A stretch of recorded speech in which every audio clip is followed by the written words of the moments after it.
ସମସ୍ତଙ୍କୁ ୱେଲକମ୍ କରୁଛି ଓଡ଼ିଆ ମୋଟିଭେସନାଲ୍ ଡାଏରୀକୁ।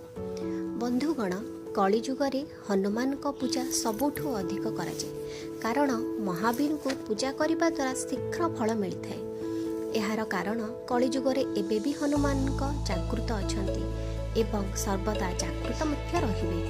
ବାସ୍ତବରେ ପ୍ରଭୁ ଶ୍ରୀରାମ ଏବଂ ମା ସୀତା ହନୁମାନଙ୍କୁ ଏହି ବର ପ୍ରଦାନ କରିଥିଲେ କି ସେ ସର୍ବଦା ଦୁନିଆ ଚିରଞ୍ଜୀବୀ ରହିକି ଭକ୍ତଙ୍କ କଲ୍ୟାଣ କରିବେ। ମହାବୀର ହନୁମାନଙ୍କୁ ପୂଜା କରିବା ଦ୍ୱାରା ହନୁମାନଜୀ ଶୀଘ୍ର ପ୍ରସନ୍ନ ହୋଇଯାଆନ୍ତି। ଏହାର କାରଣ ହନୁମାନଜୀ ପ୍ରଭୁ ଶିବ ଶମ୍ଭୁଙ୍କର ଅନ୍ୟ ଅବତାର ହୋଇଥାଏ।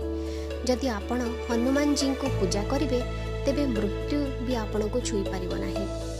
ଆଜି ଆମେ ଆପଣଙ୍କୁ ହନୁମାନଜୀଙ୍କ ଏହି ଦୁଇ ଚୌପାହୀ ବିଷୟରେ କହିବାକୁ ଯାଉଛୁ, ଯାହାକୁ ଜପ କରିବା ଦ୍ୱାରା ସମସ୍ତ ସମସ୍ୟା ଦୂର ହୋଇଯିବ।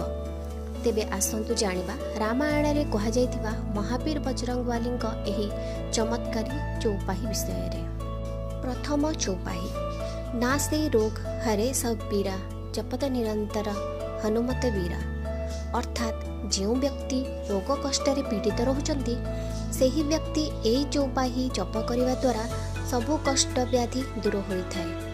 ପ୍ରଭୁ ହନୁମାନଙ୍କ ଏହି ଚୌପାହୀ ନିରନ୍ତର ଜପ କରିବା ଦ୍ୱାରା ସମସ୍ତ ପୀଡ଼ା ଦୂର ହୋଇଥାଏ।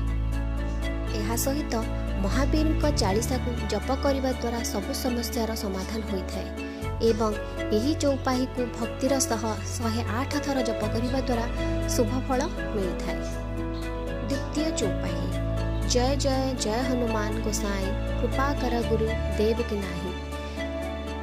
जो 7 बार पाठ कर कोई छुट्टी ही बंदी महासुख होई। अर्थात हे प्रभु महावीरंक आपणଙ୍କ जय जय हो। आपण गुरुदेवଙ୍କ परि आमको कृपा करंतु एवं एही चौपाहीକୁ ଯେଉଁ ବ୍ୟକ୍ତି 7 ଥର ପାଠ କରେ ସେହି ବ୍ୟକ୍ତିଙ୍କୁ ମହାସୁଖ ମିଳିଥାଏ। ହନୁମାନଙ୍କ ଚାଳିଶାକୁ ଯେଉଁ ବ୍ୟକ୍ତି ନିତ୍ୟ ପାଠ କରେ ତାହା ଜୀବନରେ କେବେ ବି କୌଣସି ବାଧା ଆସିନଥାଏ।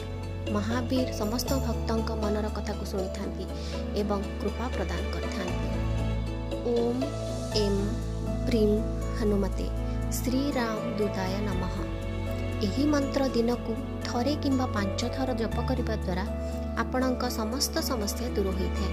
ଚାକିରି ଜନିତ ସମସ୍ୟା ହେଉ କିମ୍ବା ପାରିବାରିକ କଳହ କିମ୍ବା ସମ୍ପର୍କରେ ତିକ୍ତତା ରହିଥାଉ, ସବୁରୁ ମୁକ୍ତି ମିଳିଥାଏ।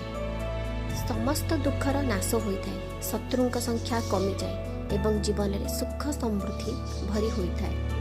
ଏହିପରି ନୂଆ ନୂଆ ଜିନିଷ ଜାଣିବା ପାଇଁ ଆମର ଓଡ଼ିଆ ମୋଟିଭେସନାଲ୍ ଡାଏରୀକୁ ସବସ୍କ୍ରାଇବ୍ କରିଦିଅନ୍ତୁ ଏବଂ ଲାଇକ୍ ଆଣ୍ଡ ସେୟାର ନିଶ୍ଚିତ ଭାବରେ କରନ୍ତୁ।